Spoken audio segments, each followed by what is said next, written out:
Real world के मुअज़्ज़िज़ दोस्तों, मैं हूं माजिद मलिक और आप तमाम देखने और सुनने वालों को अस्सलाम वालेकुम। नाज़रीन गिरामी, अल्लाह ताला ने अपनी मखलूक की इस्लाह और दीनी अहकाम सिखाने के लिए वक्फे से 1.25 लाख के करीब अंबिया सलाम भेजे ताकि वो इन तक अल्लाह के अहकाम पहुंचा सके। मगर बाज कौमें ऐसी भी गुजरी जिन्होंने अपने नबी की तालीमात का मजाक उड़ाया, जिनमें सर फहरिस्त यहूदी हैं जिनका मौजूदा मस्कन इसराइल है। आज दुनिया के नक्शे में इसराइल एक ऐसी रियासत है जो इंसानियत की दुश्मन है और इसमें बसने वाले यहूदी दुनिया के अमन को तबाह बर्बाद करने पर तुले हुए हैं। लेकिन अगर इनकी जाती जिंदगी और रस्म रिवाज को देखा जाए तो हमारे लिए इनको इंसान कहना भी मुश्किल हो जाएगा। आज की ज़ेरे नज़र वीडियो में हम इसराइल और यहूदियों से मुतल्लिक चंद ऐसे शर्मनाक हकायक आपके सामने रखेंगे जिनको सुनकर यकीनन आप इन पर लानत भेजेंगे, और इसके साथ साथ हम ये भी बताएंगे कि यहूदी औरतों को किस तरह जुल्म जबर का निशाना बनाया जाता है। नाज़रीन गिरामी, कहा जाता है कि जब हिटलर ने हजारों यहूदियों को कत्ल किया था तो चंद यहूदियों को ये कहकर जिंदा छोड़ दिया था कि आने वाली नस्लें इनके करतूत देख सके कि मैंने इनको क्यों कत्ल किया। लिहाजा आज आप देख लें कि दुनिया में जितनी भी साजिशें चल रही हैं वो सब यहूदियों का ही किया धरा है। यहाँ तक कि यहूदियों ने 1948 में एक आलमी साजिश के तहत फलस्तीन पर कब्जा करके इसराइल के नाम से एक अलग मुल्क कायम किया जहां इन्हीं की हुकूमत है। दूसरे मजाहिब की तरह यहूदियत में भी बाज दिनों को खसूसी तकद्दुस हासिल है, जैसा कि यहूदियत और बाज ईसाई फिरकों में सबत इबादत का दिन है और इसे यहूदियों के मुकद्दस दिनों में सबसे अहम तरीन समझा जाता है। सबत जुमे के रोज गरूब आफ्ताब से शुरू होकर अगले रोज गरूब आफ्ताब तक जारी रहता है और ये दिन रिवायती तौर पर 3 जरूरी खानों पर मुश्तमिल होता है। गैर आर्थोडॉक्स यहूदियों के लिए जुमे और हफ्ते के दरमियानी रात का खाना सबसे ज्यादा अहमियत का हामिल है और वो इसका खास एहतमाम करते हैं। इस खाने का आगाज चाला रोटी से होता है जो बरकत के तौर पर खाई जाती है, जबकि सबत को अमन और पाकीज़गी का दिन समझा जाता है। इस रोज रिवायती तौर पर अच्छे कपड़े पहनने को अहमियत दी जाती है और बाज लोग पाकीज़गी की अलामत के तौर पर सफेद कपड़े पहनते हैं और जुमे की रात को घर में मोमबत्तियों को रोशन किया जाता है और सुबह सवेरे इबादत गाहों का रुख किया जाता है जहां इस दिन की मुनासबत से खसूसी इबादत की जाती हैं। इसके साथ साथ सख्त नजरियात के हामिल यहूदी उस रोज तंबाकू नोशी, आतिशबाजी, मेहनत मजदूरी और गाड़ियों में सफर करने से मना करते हैं। दोस्तों, अगर मजहब यहूदियत में शादी की बात की जाए तो यहूदियों में शादी का तरीका बहुत सादा और दिलचस्प है, जिसमें मंगनी का ऐलान शादी से पहले कर दिया जाता है। इनके नजदीक शादी के दिन रोजा रखने को मुस्तहसन समझा जाता है, जबकि शादी की रस्म सापहर को मजलिस में अदा की जाती है, जिसमें कम से कम 10 बालगों की मौजूदगी जरूरी समझी जाती है। मजलिस की इमारत में एक रेशमी कपड़े का शामियाना तैयार किया जाता है जिसमें दूल्हा दुल्हन के हमरा आता है, जिसके बाद यहूदी रब्बी यानी यहूदी आलम एक गिलास में शराब लेता है और ज़ौजैन के हक में दुआ करता है और उस गिलास को दूल्हा दुल्हन को दे देता है। ये लोग शराब चखते हैं और बाज औकात दूल्हा और दुल्हन ये शराब पी जाते हैं, और अगर दूल्हा और दुल्हन की झूठी शराब बच जाए तो यहूदी अकीदे के मुताबिक ये झूठी शराब उनको पिलाई जाती है जो या तो शादी करने से डरते हैं या वो नामर्दी की वजह से शादी से दूर भागते हैं। इनके अकीदे के मुताबिक अगर दूल्हा और दुल्हन की झूठी शराब किसी नामर्द को पिला दी जाए तो वो जल्द उस नामर्दी से छुटकारा पा जाता है। फिर दूल्हा दुल्हन की उंगली में अंगूठी पहनाते हुए इब्रानी जुबान में कहता है कि देखो, तुम इस उंगली के जरिए सैयदना मूसा अलैहिस्सलाम और इसराइल की रसूम के मुताबिक मेरे साथ मंसूब हो चुकी हो।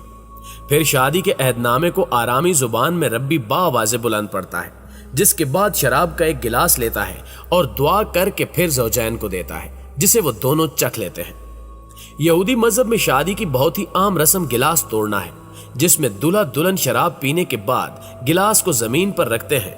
और दूल्हा गिलास को अपने दाएं पांव से तोड़ता है और सब लोग मजल तूब यानी खुशकिस्मत पुकारते हैं। इस गिलास तोड़ने की वजह यह बयान की जाती है कि यहूदी तारीख पर इन पर जो जुल्म ज्यादतियां हुई हैं, इनकी याद में ही गिलास तोड़ा जाता है ताकि शादी के इस पुरमुसर्रत मौके पर भी उस जुल्म ज्यादती को याद रखा जाए।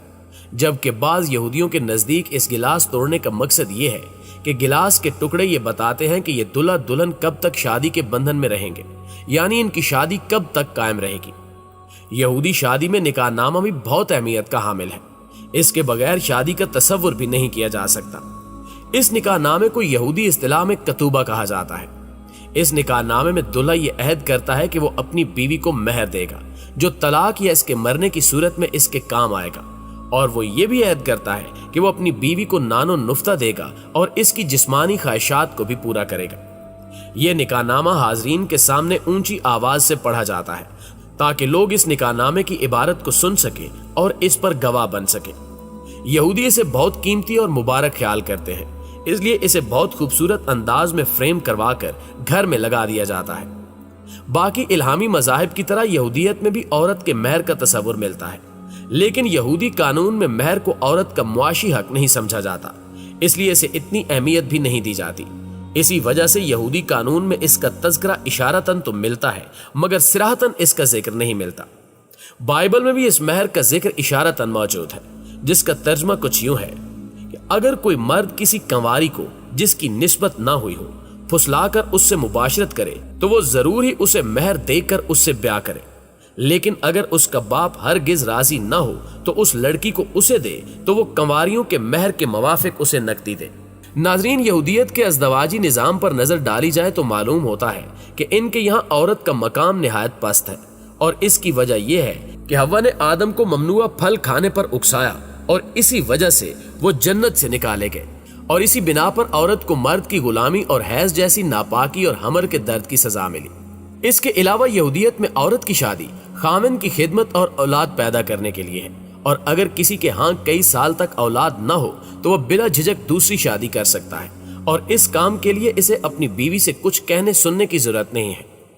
इसी तरह निकाह के कानून की तरह तलाक का कानून भी यहूदी रिवायात में औरत की मजलूमियत की दास्तान सुनाता है,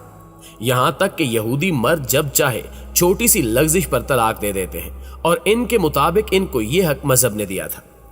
यहूदी शरीयत में जब एक औरत की शादी हो गई तो फिर वो दोबारा शादी नहीं कर सकती, या अगर किसी यहूदी औरत को उसके शौहर ने तलाक दे दी तो वो फिर भी दोबारा शादी नहीं कर सकती, और ना ही किसी मर्द को उससे शादी करने की इजाजत है। अगर किसी औरत का शौहर मर जाए तो उसके लिए यहूदी कानून में ही हुक्म रिवाज था कि वो अपने शौहर के भाई से शादी करे, और उस शादी से होने वाला पहला बच्चा भी उसका नहीं बल्कि उसके मरहूम भाई का शुमार होता था। अगर उसके शौहर का भाई शादी करने से इनकार कर देता तो फिर इसे शादी करने पर मजबूर किया जाता, और अगर वो फिर भी न मानता तो उसको उम्र भर जिल्लत का सामना करना पड़ता। जबकि दूसरी जानिब इस्लाम ने औरत को मुख्तलिफ नजरियात और तसव्वुरात के महदूद दायरे से निकाल कर बैसियत इंसान के औरत को मर्द के यकसा दर्जा दिया। इस्लाम के अलावा बाकी तमाम तहजीबों ने, खसूसन मगरिब जो आज औरत की आजादी, अजमत और मुआशरे में इसके मकाम मनसब दिलवाने का सेहरा अपने सर बांधता है, लेकिन इस मुआशरे ने हमेशा औरत के हकूक को सबोताज किया है और औरत को अपनी महकूमा और ममलूका बनाकर रखा है।